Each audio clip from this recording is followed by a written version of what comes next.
आंगनवाड़ी कार्यकर्ता और सहायिकाओं ने विभिन्न मांगों को लेकर निकाली रैली। सुनसान पड़ी है गोंगलई मंडी, किसान पहुंच रहे नाही व्यापारी। और उकवा में महाकाल सेना के भक्तों द्वारा निकाली गई 351 फीट लंबी चुनरी यात्रा। नमस्कार, बालाघाट लाइव के इस बुलेटिन में आपका स्वागत है। मैं हूं आपके साथ आकाश।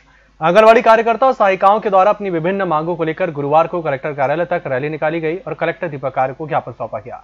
आंगनवाड़ी कार्यकर्ताओं ने बताया कि शासन के द्वारा सप्ताह में एक दिन 10-10 बच्चों को भोज कराने के निर्देश दिए गए हैं, लेकिन इसके लिए शासन और प्रशासन के द्वारा कोई भुगतान नहीं किया जा रहा है। वे अपने वेतन से ही बच्चों को भोजन करा रहे हैं। शासन और प्रशासन जल्द ही समस्या का निराकरण करें। इसके साथ ही अन्य मांगों को लेकर आंगनवाड़ी कार्यकर्ताओं ने कलेक्टर को ज्ञापन सौंपा है। हमारे स्थानीय जिले की काफ़ी दिनों से समस्या चलती आ रही है, जो हमने कई बार मौखिक तौर से हमारे अधिकारी से कहा था और कुछ समस्याओं का मौखिक तौर से निराकरण भी हुआ है।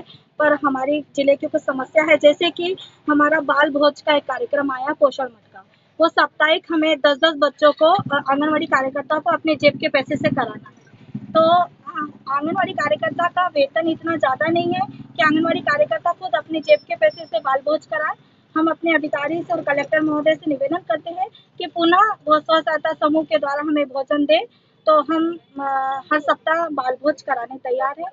दूसरी हमारी मांग है कि हमें विभाग की तरफ से एंड्रॉयड फ़ोन मिलने का आदेश था, जो आज दिनांक तक हमें एंड्रॉयड फ़ोन नहीं मिला गया है और विभागीय तौर के द्वारा हमें दबाव बनाया जा रहा है पिछले 2 महीने से कि आप अपने पर्सनल एंड्रॉयड फ़ोन में ऐप डाउनलोड करें, उसमें मासिक जानकारी करें, जो कि अभी स्कूल के शिक्षा सत्र के चलते ऑनलाइन बच्चों की पढ़ाई चल रही है और सभी कार्यकर्ता के मोबाइल फ़ोन उनके बच्चे क्लास ऑनलाइन अटेंड कर रहे हैं, जो हम असमर्थ हैं हमारी विभागीय डाटा फिट करने में।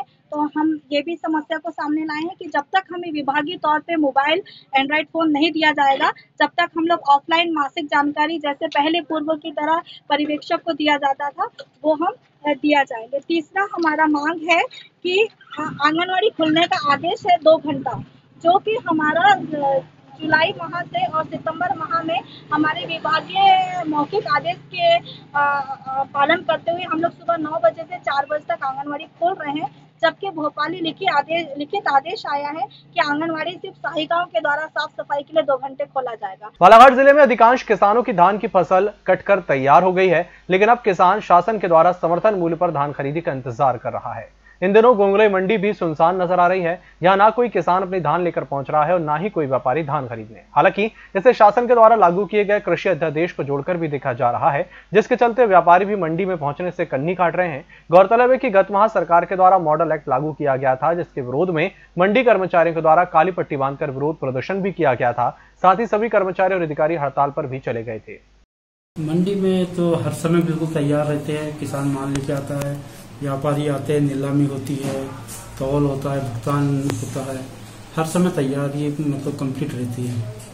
अभी तक कुछ किसान आए हैं क्या आपके पास? नहीं, अभी 2-3 माह से मतलब मंडी प्रांगण में कोई आवक नहीं है। क्या कारण मानते हैं? अभी तो वैसे क्या है, बरसात का समय, अभी लोगों की फसल भी तैयार नहीं हुई है, कटाई जारी है और उसके बाद में अधिकांश अपने यहाँ पर जो क्षेत्र में उत्पादन होता है वो समर्थन मूल्य के लिए किसान इंतजार भी करता है।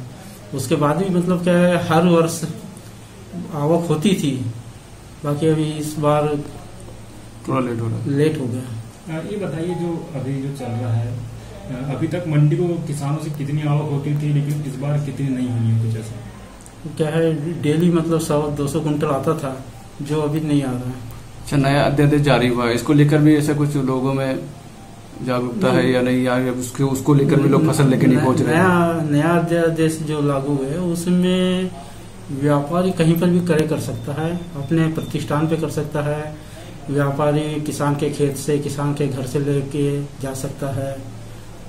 इसका भी थोड़ा असर मंडी पे है। तो ऐसा लिखित में कोई आदेश आपके पास आया है क्या अध्यादेश को लेकर, या कोई कागज? अध्यादेश तो मतलब क्या है, अध्यादेश तो वो है ही है। हाँ। बाकी जो भी व्यापारी को राज्य शासन द्वारा 50 पैसे मंडी टैक्स करने का क्या हो गया था कि मंडी में अभी ₹1.70 टैक्स लगता है और बाहर बिल्कुल ही टैक्स नहीं लगता।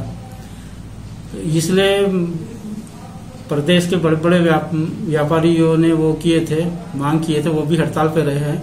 तो उनको माननीय कृषि मंत्री द्वारा मतलब आश्वस्त किया गया है कि 50 पैसे मंडी टैक्स किया जाएगा करके, जिसका भी आदेश हमें प्राप्त नहीं हुआ। कोरोना काल में नियमों का पालन करते हुए जगह जगह मां दुर्गा की प्रतिमा स्थापित कर नवरात्रा पर्व मनाया जा रहा है। इसी तरह उकवा में महाकाल सेना के भक्तों द्वारा नवरात्रि के पंचमी पर 351 फीट लंबी चुनरी यात्रा निकाली गई। इस आयोजन में मुख्य रूप से महाकाल सेना के प्रदेश अध्यक्ष संयोग सिंह कोचर, खनिज विकास निगम के अध्यक्ष प्रदीप जायसवाल के सुपुत्र प्रबल जायसवाल का सराहनीय योगदान रहा। चुनरी यात्रा के बाद दुर्गा मंदिर में आरती कर दुर्गोत्सव समिति उकवा के द्वारा ग्रामीणों के लिए 56 भोग और महाकाल सेवा उकवा के द्वारा विशाल भंडारा का आयोजन किया गया, जिसका सामाजिक दूरी से रहकर ग्रामीणों ने भरपूर लुत्फ उठाया।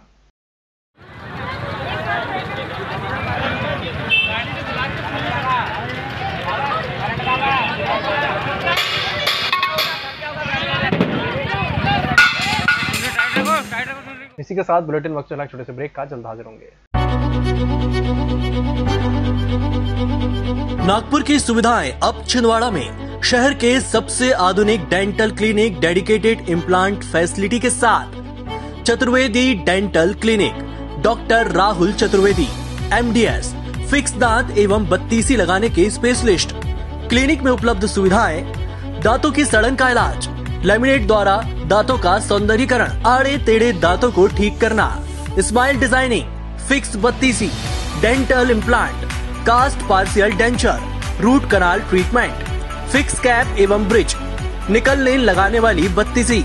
समय सुबह 11 बजे से रात्रि 9 बजे तक, सोमवार से रविवार। स्थान पोला ग्राउंड, पांडे नर्सिंग होम के सामने, छिंदवाड़ा। मोबाइल नंबर 9755496232 और 8839315742। हर घूंट सेहत से भरपूर, without sugar, without caffeine and with natural tea colour. Ayur Amrit herbal tea अपनाइए, जो हृदय के लिए रामबाण औषधि है। अब टी नहीं, सिर्फ आयुर अमृत हर्बल टी। ब्रेक के बाद एक बार फिर से आपका स्वागत है। बालाघाट जिले के 40 मरीजों के सैंपल कोरोना पॉजिटिव पाए गए हैं। शासन के प्रोटोकॉल के अनुसार 34 मरीजों के ठीक हो जाने पर उन्हें 21 अक्टूबर को डिस्चार्ज कर दिया गया। इस प्रकार बालाघाट जिले में अब तक कुल 1870 मरीज कोरोना पॉजिटिव पाए जा चुके हैं। इनमें से 1566 मरीज शासन के प्रोटोकॉल के अनुसार ठीक होकर अपने घर जा चुके हैं। 282 मरीजों को उपचार किया जा रहा है। 12 मरीजों को उपचार के लिए मेडिकल कॉलेज छिंदवाड़ा रेफर किया गया है और 10 मरीजों की मृत्यु हो चुकी है। बालाघाट जिले में कोरोना संक्रमण को फैलने से रोकने के लिए कलेक्टर दीपक आर्य के निर्देश पर रोको टोको अभियान चलाया जा रहा है और बाजार और अवैध निकेतन ऊपर बगैर मास्क पहने लोगों पर जुर्माने की कार्रवाई की जा रही है। इसी क्रम में गुरुवार को बालाघाट में कालीपुतली तिराहे पर राजस्व, पुलिस और नगर पालिका के संयुक्त दल द्वारा बिना मास्क के वाहन चालन करते हुए और घूमते हुए पाए जाने पर 48 व्यक्तियों से 2400 रुपए का जुर्माना वसूला गया। लोगों के नियमानुसार मास्क पहनने की समझाइश भी दी जा रही है। सहकारी समिति के कर्मचारियों द्वारा अपनी मांगों को लेकर हड़ताल और आंदोलन किया जा रहा है। खाद्य विभाग बालाघाट का संपूर्ण कार्यपालिक स्टाफ इसका पुरजोर विरोध करता है। कर्मचारियों की मांग और हड़ताल के संबंध में खाद्य आपूर्ति अधिकारी संघ द्वारा कलेक्टर दीपक आर्य को ज्ञापन सौंपकर उनके विरुद्ध किए जा रहे दुष्प्रचार की ओर ध्यान आकर्षित कराया है। ज्ञापन सौंपने में मध्य प्रदेश आपूर्ति संघ के जिलाध्यक्ष राजेश यादव, जिला आपूर्ति अधिकारी SH चौधरी, नागरिक आपूर्ति निगम के जिला प्रबंधक अमित गौड़, वेयर हाउस के जिला प्रबंधक MB पाटिल, कनिष्ठ आपूर्ति अधिकारी पहल सिंह वड़ारी, सुनील किरार, निहारिका अवस्थी शामिल थी। कोरोना संक्रमण को रोकने के लिए वैक्सीन तैयार करने पर काम चल रहा है। राज्य शासन के निर्देशानुसार कोविड वैक्सीनेशन के लिए जिले में प्रारंभिक तैयारी शुरू कर दी गई है। इसी क्रम में कलेक्टर दीपक आर्य ने आज स्वास्थ्य विभाग के अधिकारियों की बैठक लेकर उन्हें आवश्यक दिशा निर्देश दिए। बैठक में पुलिस अधीक्षक अभिषेक तिवारी, अपर कलेक्टर फ्रैंक नोबेले, सभी SDM, पुलिस अधिकारी, मुख्य चिकित्सा एवं स्वास्थ्य अधिकारी डॉक्टर मनोज पांडे, जिला टीकाकरण अधिकारी डॉक्टर परेश उपलब्ध और सभी खंड चिकित्सा अधिकारी उपस्थित थे। बैठक में बताया गया कि कोविड वैक्सीनेशन के लिए सबसे पहले स्वास्थ्य सेवाओं से जुड़े समस्त शासकीय और अशासकीय कार्यकर्ताओं की डेटा शीट तैयार करना है। इसमें आंगनबाड़ी और आशा कार्यकर्ता को भी शामिल करना है। इस बुलेटिन में फिलहाल इतना ही। इसी के साथ मुझे दीजिए इजाजत। नमस्कार।